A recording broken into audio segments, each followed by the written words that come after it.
आप हमारे भी लल्ला का नामकरण कर दो ना। पुत्री, ये क्या कह रही हो तुम? विनती कर रही हूँ, और मेरी जे आग्रह अस्वीकार मत ही करो। आप दोनों भाइयों का नामकरण एक साथ हो जाएगा।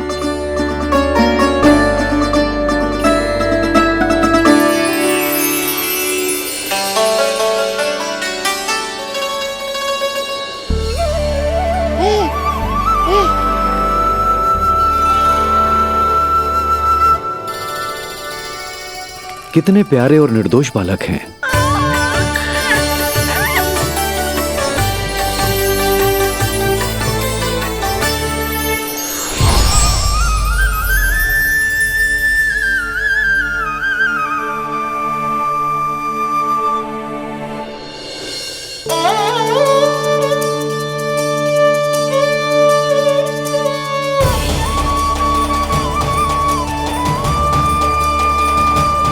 इन दोनों को देखकर गुरुदेव की आंखों में आंसू क्यों आ गए?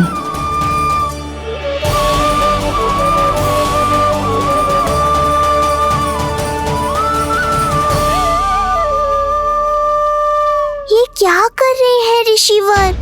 संभालिए अपने आप को, नहीं तो मेरा रहस्य खुल जाएगा आज। अरे ऋषिवर, हाथ मत जोड़िए।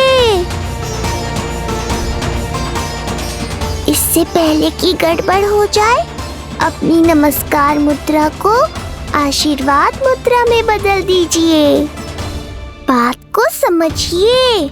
मैंने ये अवतार मैया और लल्ला के अद्भुत संबंध का अनुभव करने के लिए लिया है, पर आपकी भावुकता के कारण यदि मैया को मेरा सत्य पता चल गया तो ये संबंध ही बदल जाएगा।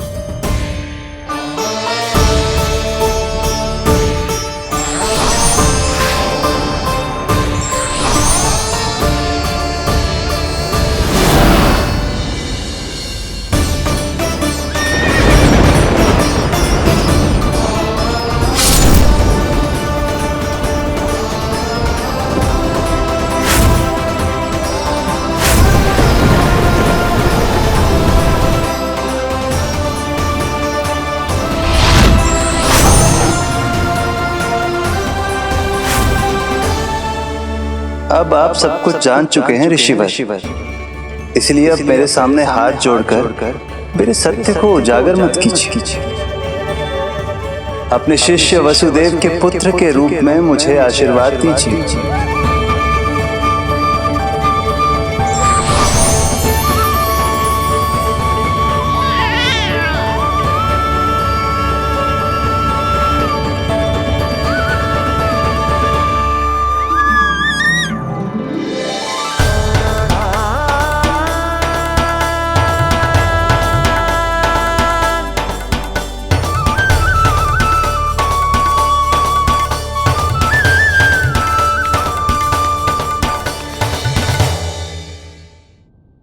ऋषिवर, आप मौन क्यों हैं?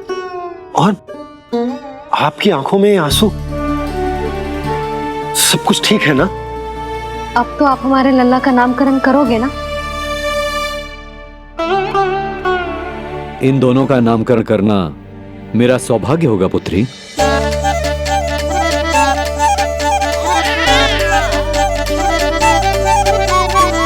परंतु ये गोपनीय रूप से करना होगा।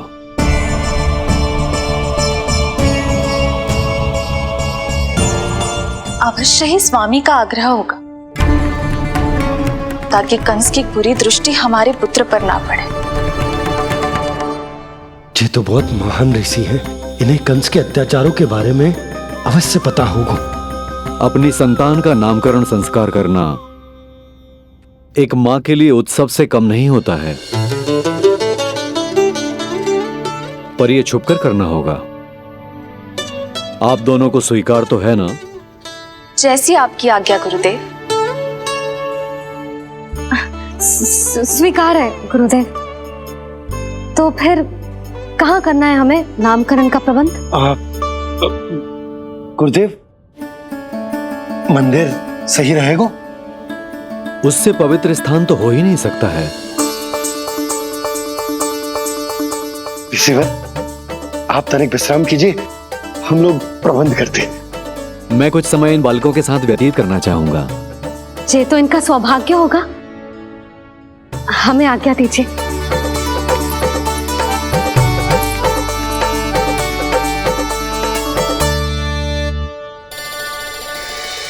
प्रभु, स्वयं भगवान होकर भी आपको बंदी गृह में जन्म लेना पड़ा। अब अपनी मां को छोड़कर दूसरी मां के यहां पलना पड़ रहा है। जब से गोकुल आए हैं छुप छुप कर रहना पड़ रहा है। इतनी नन्ही सी अवस्था में दुष्ट कंस के कितने ही आक्रमणों का सामना कर चुके हैं आप।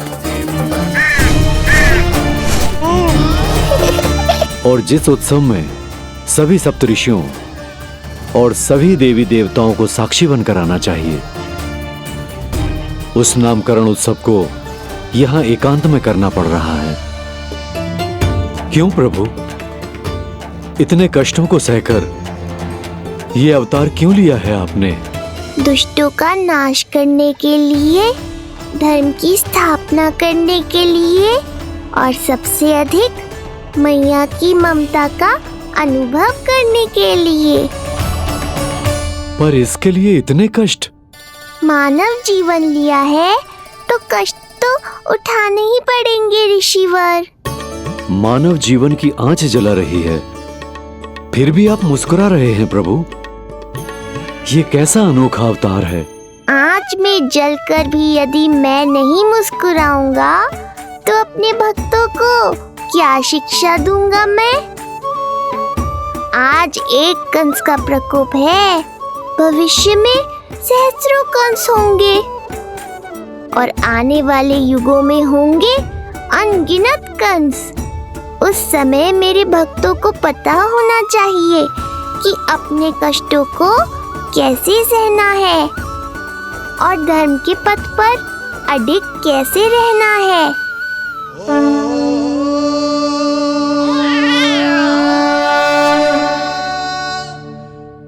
आप धन्य हैं प्रभु।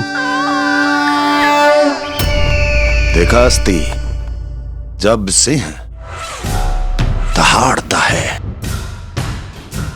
तो वन के सभी जीव जंतु इकट्ठे हो ही जाते हैं।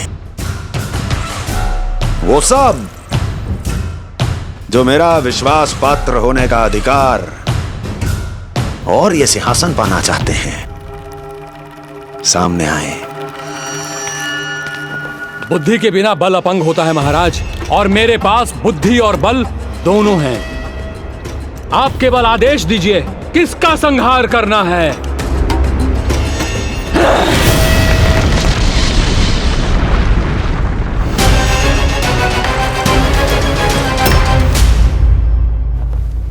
सारी तैयारी हो गई। बोलो। आप गुरुदेव को बुला लो, मैं रोहिणी जीजी और बालकों को ले आती हूँ। यशोदा, तुम रुष्ट तो ना हो ना मुझसे? मैं भला रुष्ट क्यों होने लगी? नहीं, तुम जो उत्सव बड़े धूमधाम से करना चाहती थी और बहुत प्रसन्न हूँ मैं कि हमारे लल्ला का नामकरण स्वयं ऋषि गर्ग पूरे विधि विधान से कर रहे हैं। मैं समझ गई, उत्सव बड़ा हो या ना हो, प्रसन्नता बड़ी होनी चाहिए। अरे मैं तो इतनी उत्साहित हूँ कि दोनों भाइयों का नामकरण आज के शुभ मुहूर्त पे हो रहा है। तो इससे पहले जो बीत जाए, जाओ। आप ही बुला लो।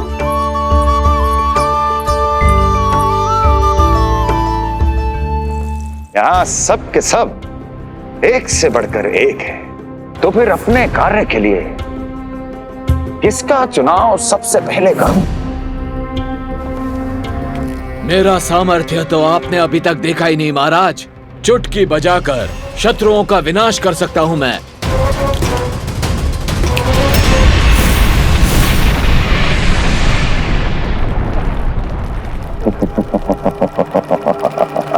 वाह! किंतु आपने तो बताया ही नहीं कि करना क्या है। वध करना है, एक नवजात बालक का वध। उसे साधारण बालक मत समझना। गोकुल में नंद के घर पल रहा वो बालक विष्णु का अवतार है।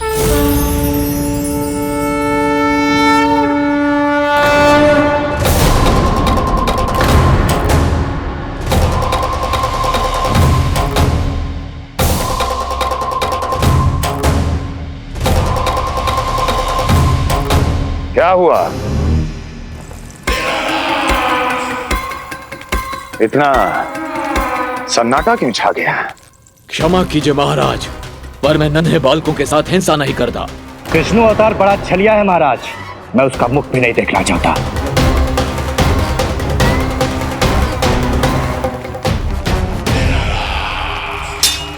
जाने दो इन्हें। वैसे भी इस सिंहासन के लिए मुझे कायरों की कोई आवश्यकता नहीं। जाने दो।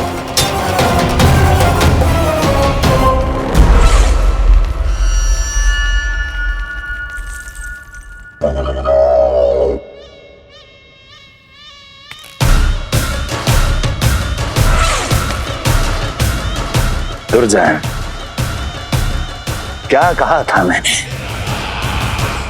मैंने कहा था केवल वही आए जिनके हृदय में साहस का ज्वालामुखी धधकता हो, जिनकी तलवारें पर्वतों का सीना चीरने के लिए व्याकुल हो, जिनकी संकल्प शक्ति इतनी दृढ़ हो कि वो मृत्यु से टक्कर ले जाए। वही होगा इस सिंहासन का असली अधिकारी। महाराज,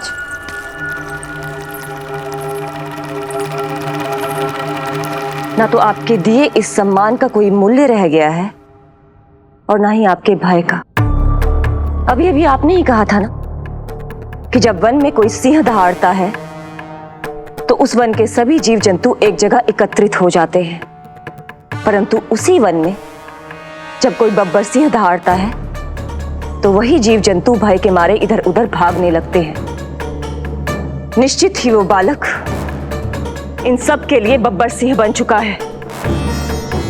उसका भय हमारे साम्राज्य की नींव हिला रहा है महाराज।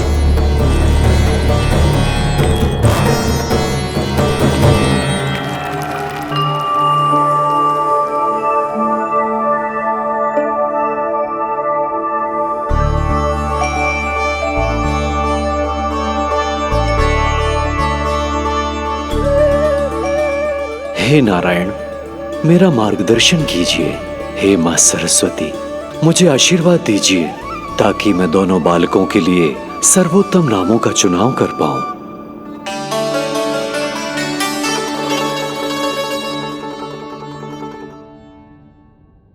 आपके पुत्र को बड़े भाई के कर्तव्य का निर्वाह करना है और इस दायित्व को प्रभु श्री राम से अच्छा किसने निभाया है? जैसा अटूट संबंध उनका अपने भाइयों के साथ था, मैं श्री नारायण से प्रार्थना करता हूं कि वैसा ही प्रेमपूर्ण संबंध इसका भी अपने छोटे भाई के साथ हो।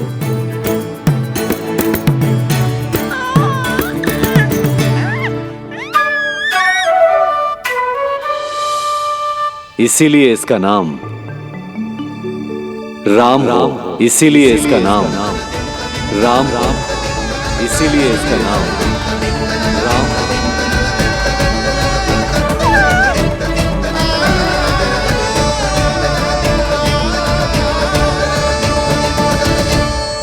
बड़े भाई में आदर्श, न्याय, संकल्प बल के साथ साथ शारीरिक बल भी होना चाहिए।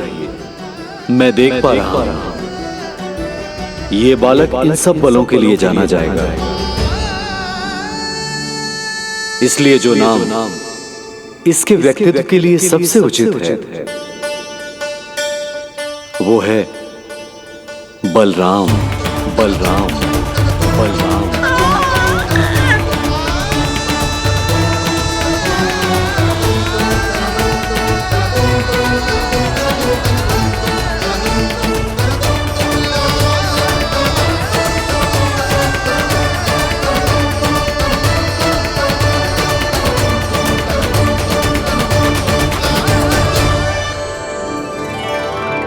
बलराम।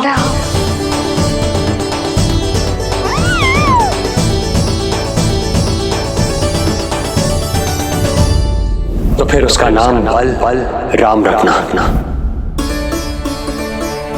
कैसा अद्भुत संयोग है रिसीवर। जब इसके जन्म की सूचना देने मैं वसुदेव भैया के पास मथुरा गया था, तब उन्होंने भी यही नाम रखा था, बलराम। ये संयोग नहीं, नारायण की इच्छा है नंदराज। बलराम से अधिक उपयुक्त नाम इस बलराम के लिए कुछ और हो ही नहीं सकता है। पर मैं तो दाऊ कहकर ही बुलाऊंगा इन्हें, बलदाऊ।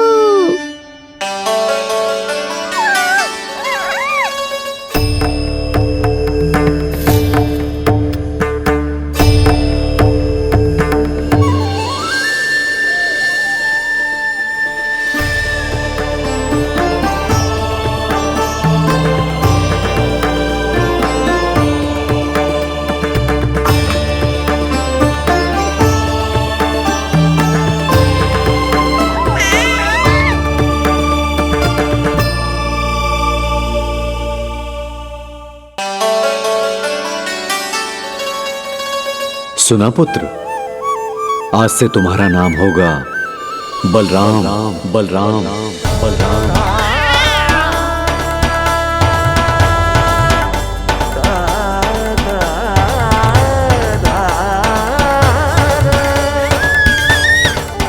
गुरुदेव, कितना अद्भुत नाम दियो है आपने इसे।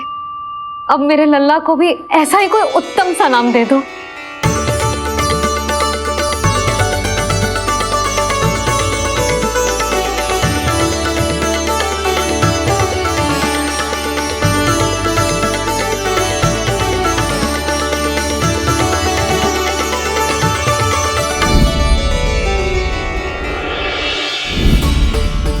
ये कठिन दायित्व आपने ही मुझे सौंपा है प्रभु। इसे निभाने की क्षमता भी आप ही दीजिए।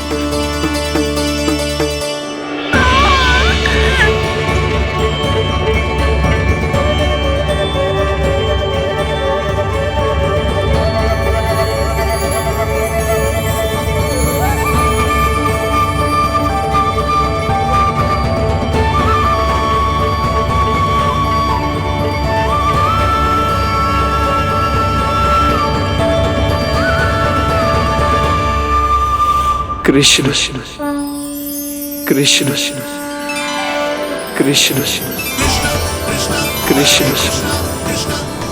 कृष्ण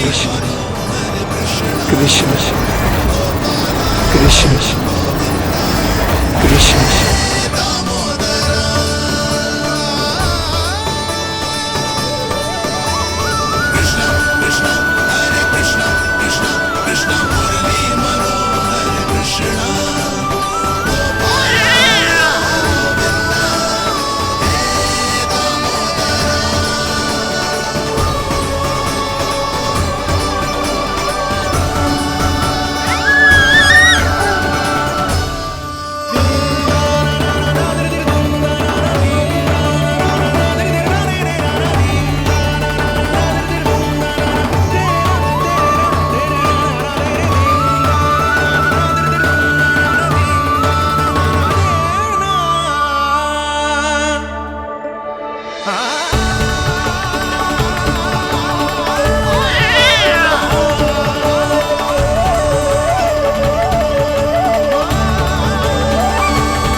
कृष्ण कोई साधारण शब्द नहीं है। ये अनेक विशेषताओं से भरा हुआ है। क बना है कमलकांत से, अर्थात वो जो श्रीपति विष्णु जैसा हो।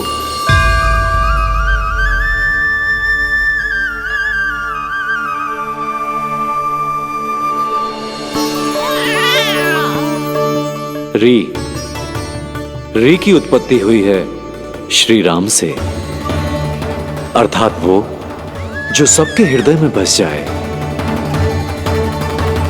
श ऐश्वर्य के स्वामी विष्णु के लिए, अर्थात वो जो समृद्धि लेकर आए।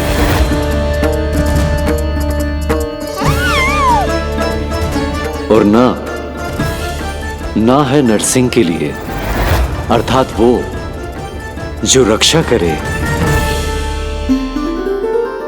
और अंत में आकार की मात्रा सूचक है अग्निदेव का, अर्थात वो जो स्वयं तप कर सबको पवित्र कर दे।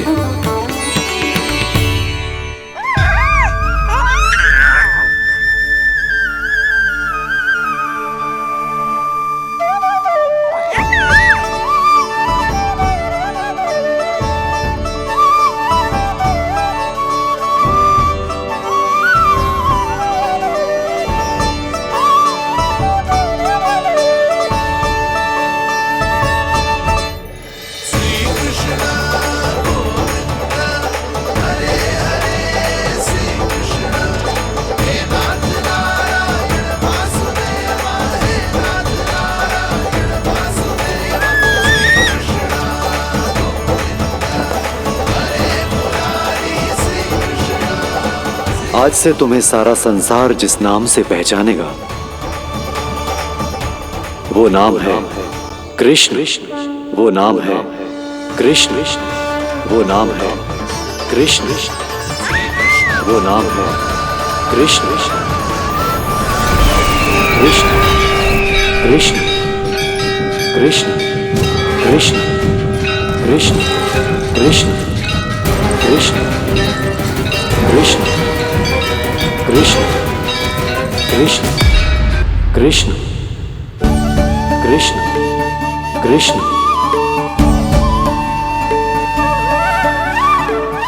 यशोमती मैया के नंद लाला, यशोमती मैया के नंद लाला। असुरी कार्य करने वालों के लिए कृष्ण नाम का अर्थ एक और भी होगा। वो घनी अंधेरी रात जिसमें इसने जन्म लिया। पर इससे जो प्रेम करते हैं उन सभी के लिए कृष्ण नाम का अर्थ होगा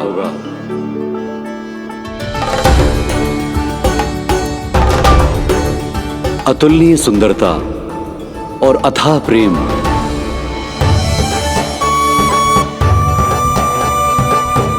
इन दोनों विशेषताओं का साक्षात स्वरूप होगा ये कृष्ण।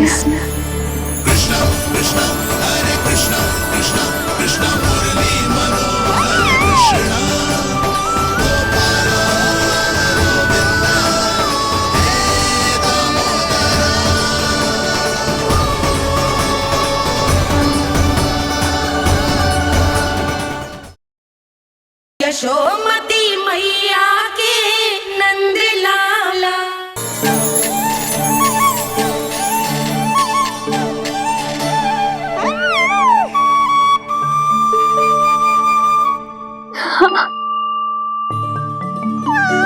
और जो मानवता के शत्रु हैं उनके जीवन में ये नाम अशांति, असुरक्षा, भय उत्पन्न करेगा। पर सात्विक प्रवृत्ति के व्यक्तियों के लिए ये नाम शांति, संतोष और सुख का सूचक होगा।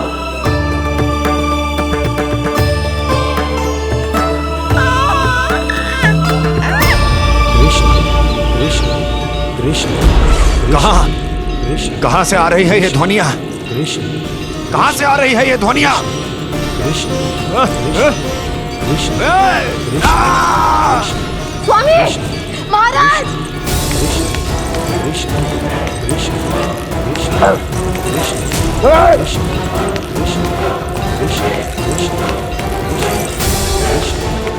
कैसी ध्वनि महाराज?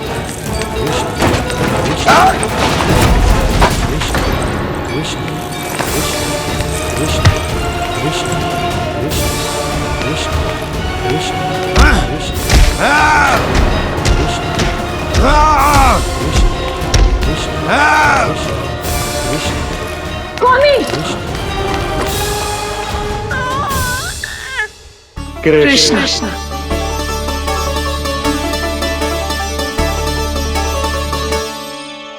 कृष्ण जे नाम अनंत काल तक स्मरण किया जाता रहेगा, जय तेरी मैया का आशीर्वाद। संसार मुझे कृष्ण बुलाए या नीलमणि कहकर पुकारे, मैं रहूंगा तो बस यशोमती मैया का नंद लाला।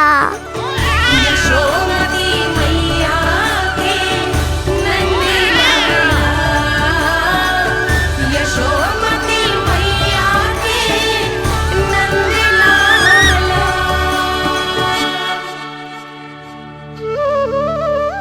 गुरुदेव, आपने मेरे लल्ला को इतना प्यारा नाम दियो है, उसके लिए आपका बहुत बहुत धन्यवाद।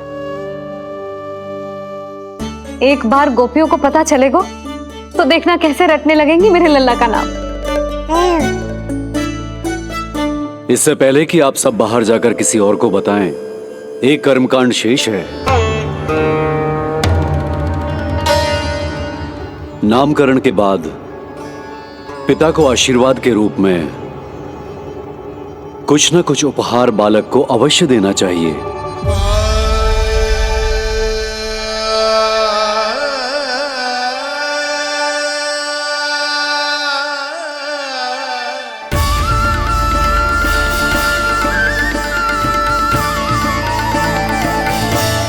मैं क्या दूं?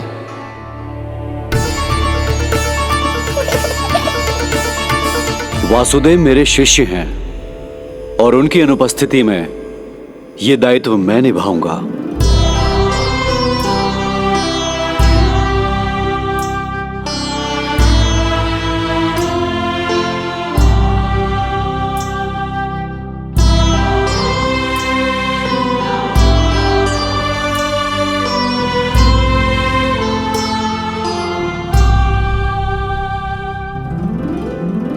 इसे अपने पिता की ओर से स्वीकार करो पुत्र।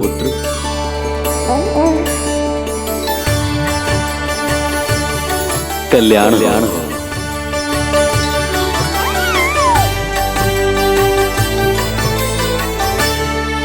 क्या दूं मैं इसे?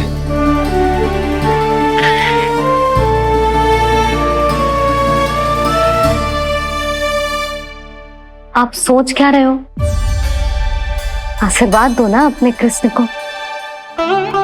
अच्छा, सोच रहा हूं कि लल्ला को क्या दूं।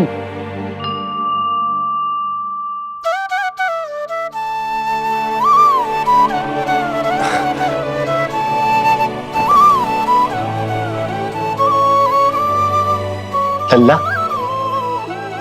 तू स्वयं ही बता दे, तुझे क्या चाहिए?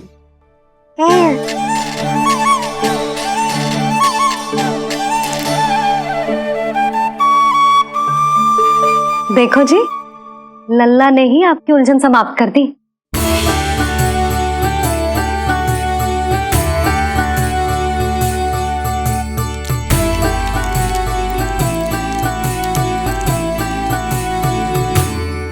मेरा आशीर्वाद कि तेरा जे नाम कृष्ण तेरी प्रजा के लिए बहुत हितकारी हो। गुरुवर, आप भी इसे आशीर्वाद दें।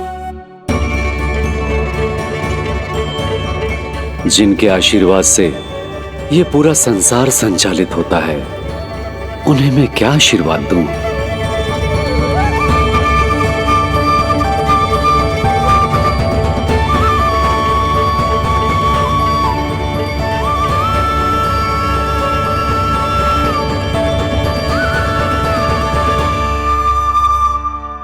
आपने तो मुझे मेरा नाम दिया है ऋषिवर।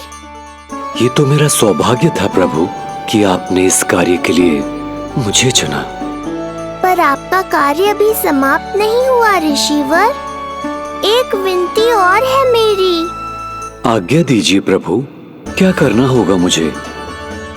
बाबा को मेरी वास्तविक पहचान बतानी होगी आपको, और इन्हें इस बात के लिए मनाना होगा कि ये मैया को कभी भी मेरा सत्य पता ना चलने दे। पर प्रभु, मैं ये कैसे कर पाऊंगा? आप ही कर पाएंगे ऋषिवर, क्योंकि अब आप इस कृष्ण अवतार के मुख्य उद्देश्य को जानते हैं। बंद करो, बंद करो ये ध्वनिया। कौन सी ध्वनिया? ये ध्वनिया बंद करो, बंद करो। क्या सुनाई दे रहा है आप? ये शब्द जो मेरे कानों में गूंज रहा है। भारत समझिए। रुक जाइए। महाराज।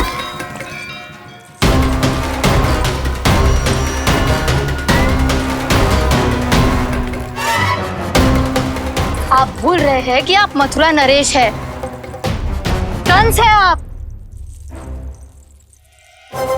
और किसी भी व्यक्ति, वस्तु या घटना से महाराज कंस इतने व्यथित नहीं हो सकते कि वो सुदबुद खो बैठे। स्वयं को संभालिए महाराज। बंद हो गई, बंद हो गई, बंद हो गया वो स्वर, बंद हो गई वो ध्वनि। रापी, यूं मत सोचना कि मैं तुम्हें सुन नहीं रहा था। तुम सत्य कह रही हो। मैं कंस हूं। किसी भी व्यक्ति, वस्तु या घटना से व्यथित नहीं हो सकता। दुर्जन, जी महाराज, इस सिंहासन को पुनः स्थापित करो।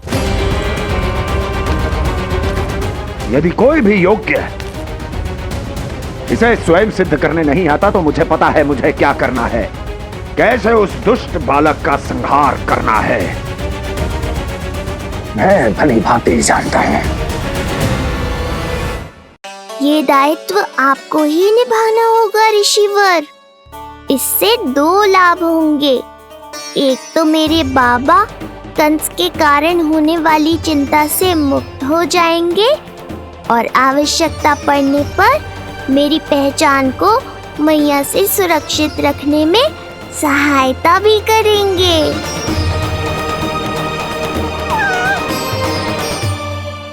नंदराज, अब बलराम और कृष्ण दोनों को भूख लग गई होगी।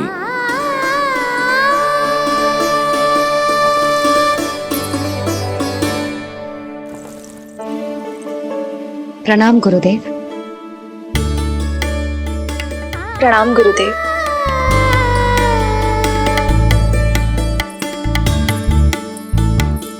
गुरुदेव, अब आप भी विश्राम कर लीजिए। नहीं नंदराज, मुझे शीघ्र ही मथुरा पहुंचना है। राजा वासुदेव और रानी देवकी मेरी प्रतीक्षा कर रहे होंगे।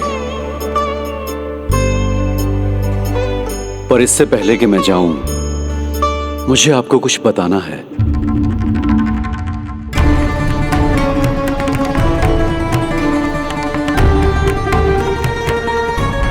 गुरुदेव, आपके ललाट पर बल पड़ गए। सब कुछ ठीक तो है ना? कहीं आप मुझे कंस के बारे में तो ना बताना चाहते?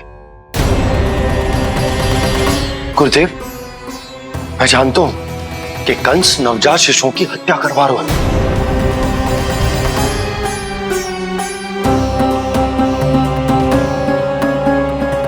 कंस नहीं, कृष्ण के बारे में कुछ कहना है मुझे।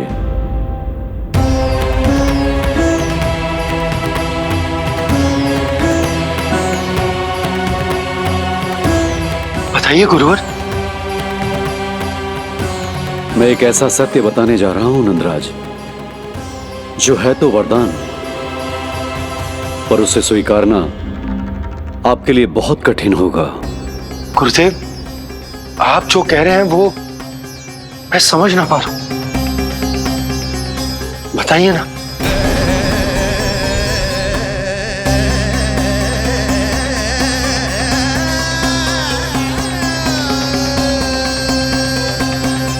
बताइए ना गुरुवर।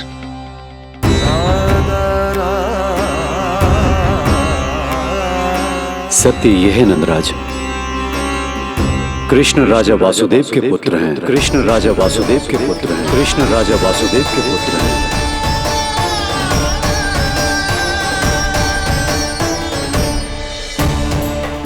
और वो कोई साधारण बालक नहीं है, स्वयं श्री हरि विष्णु के अवतार हैं। और वो कोई साधारण बालक नहीं है, स्वयं श्री हरि विष्णु के अवतार हैं।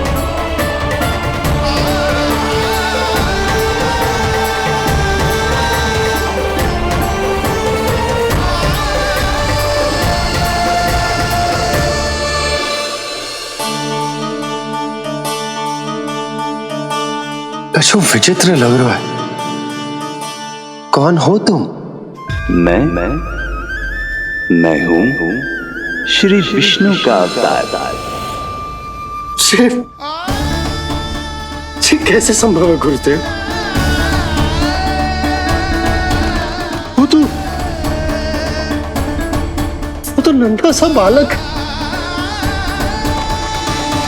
है। वो श्री नारायण का अवतार कैसे हो सकता है? और गुरुदेव, आप ये सोच भी कैसे सकते हैं कि वो मेरा लल्ला वसुदेव भैया का पुत्र है? यही सत्य है नंदराज। पिछले जन्म में मिले वरदान का फल है ये।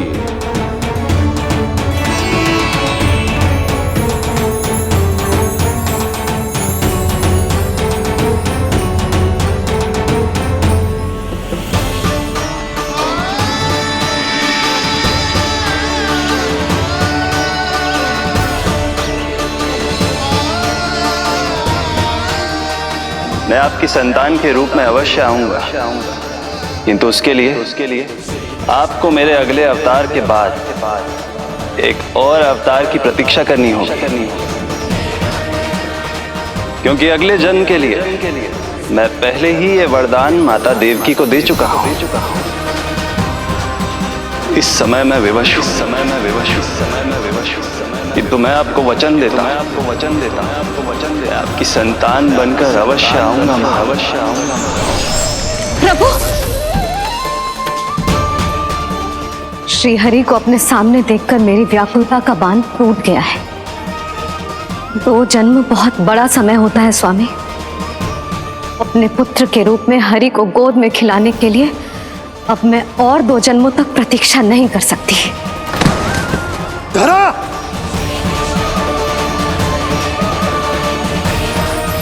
माता देवकी को मैं पहले ही वचन दे चुका हूं, इसलिए विधि के विधान के अनुसार मुझे उन्हीं का पुत्र बनकर जन्म लेना होगा। किंतु आपकी आतुरता का अनुभव करने के बाद अब मैं भी आपका स्नेह पाने से स्वयं को और वंचित नहीं रख सकता। ये जो भी हो रहा है प्रभु की ही लीला है। कृष्ण के जन्म के तुरंत बाद भगवान विष्णु के आदेश पर वासुदेव जी के यहां आना पड़ा और आपकी और रानी यशोदा की पुत्री को अपने पुत्र के साथ बदलना पड़ा और इस तरह कृष्ण आपके और रानी यशोदा के पुत्र बन गए।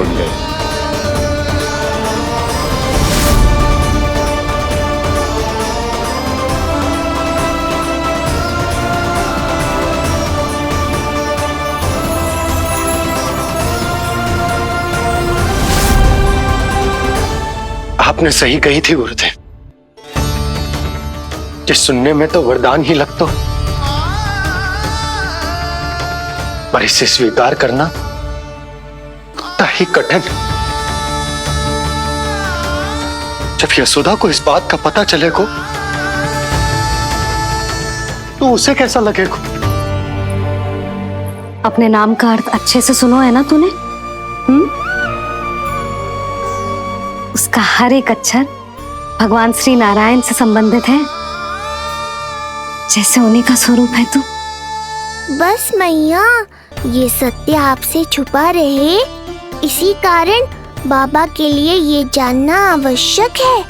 फिर चाहे इसे स्वीकार करना उनके लिए कितना भी कष्टदायक क्यों ना हो। नहीं नंद, ये सत्य उन्हें आप नहीं बताएंगे। स्वयं प्रभु ने मुझसे कहा है किसी और प्राणी को इसके बारे में भनक तक नहीं लगनी चाहिए, और रानी यशोदा को तो बिल्कुल नहीं।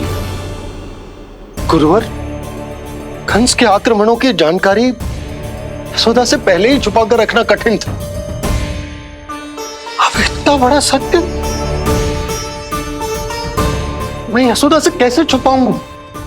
आपको छुपाना ही होगा नंदराज, यही प्रभु की इच्छा है।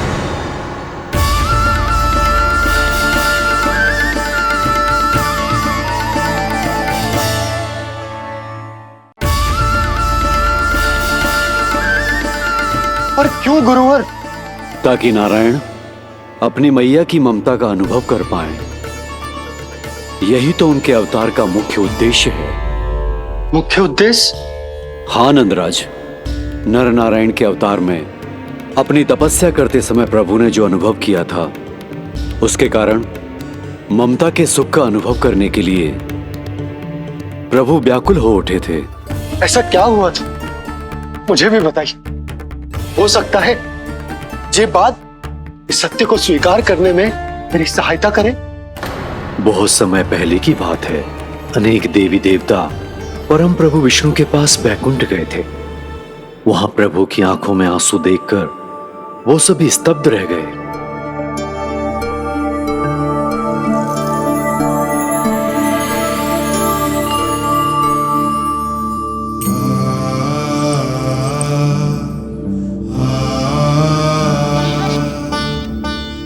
प्रभु, आपकी आंखों में आंसू?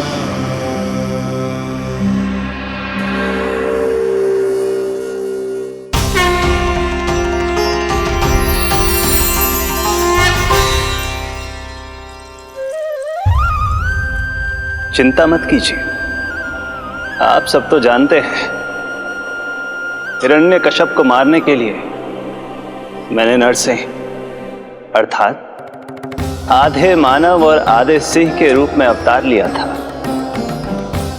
उस राक्षस का वध करने के बाद नर और सिंह दोनों भागों ने अलग अलग होकर नर और नारायण के रूप में पुनः जन्म लिया। वर्तमान में वो दोनों बद्रिकाश्रम में तपस्या कर रहे हैं।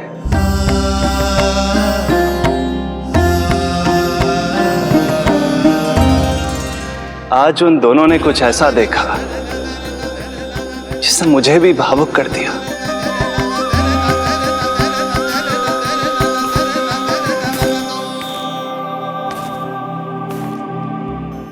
सखा, ये युवक कौन है? निकट के एक गांव के धनी व्यापारी का पुत्र है ये। प्रत्येक संध्या वन के उस पार ये अपनी प्रेयसी से मिलने जाता है और फिर रात्रि भर उस नर्तकी के साथ सहवास करने के बाद सुबह अपने निवास को लौट आता है। यदि यही इसका नित्य क्रम है तो फिर आज ये इतने तनाव में क्यों है?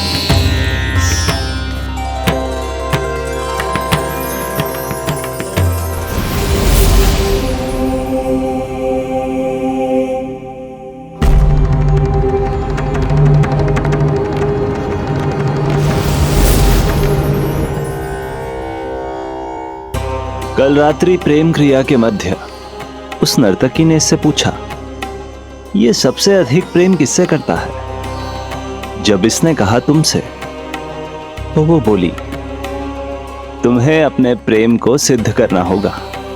अपनी मां के हृदय को उसके तन से अलग कर मुझे सौंपना होगा। मां का हृदय?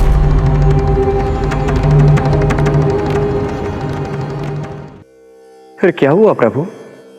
वो लाया अपनी मां का हृदय? ये जिज्ञासा यक्ष प्रश्न बनकर पूरे दिन नर और नारायण के मस्तिष्क में कौंधती रही। उन्होंने संध्या होने तक वहीं नदी किनारे प्रतीक्षा करने का निर्णय लिया ताकि वो ये जान सके कि क्या वो युवक अपनी क्रूर प्रेयसी को छोड़ेगा या वासना में अंधा होकर अपनी ही माता की हत्या करने का जघन्य अपराध करेगा। अब उसके वन पार करने का समय बीत चुका है। युवक ने विवेक का परिचय दिया है सखा। हे प्रभु, आपका कोटि कोटि धन्यवाद।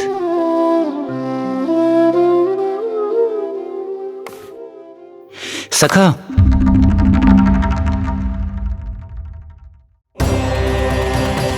सखा मुझे बताओ, जो अकल्पनीय था कहीं वो घट तो नहीं गया?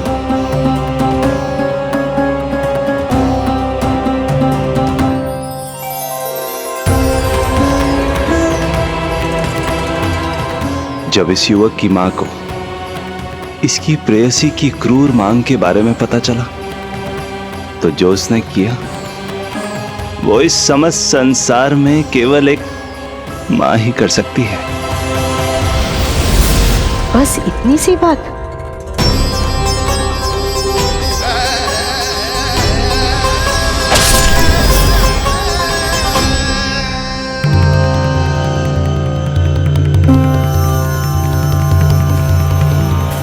संभाल के मेरे बेटे, कहीं चोट ना लग जाए तुझे। संभाल के मेरे बेटे, कहीं चोट ना लग जाए तुझे। संभाल के मेरे बेटे, कहीं चोट ना लग जाए तुझे। ये तो उसकी मां की पुकार है। मां, मैंने क्या कर दिया मां? मां!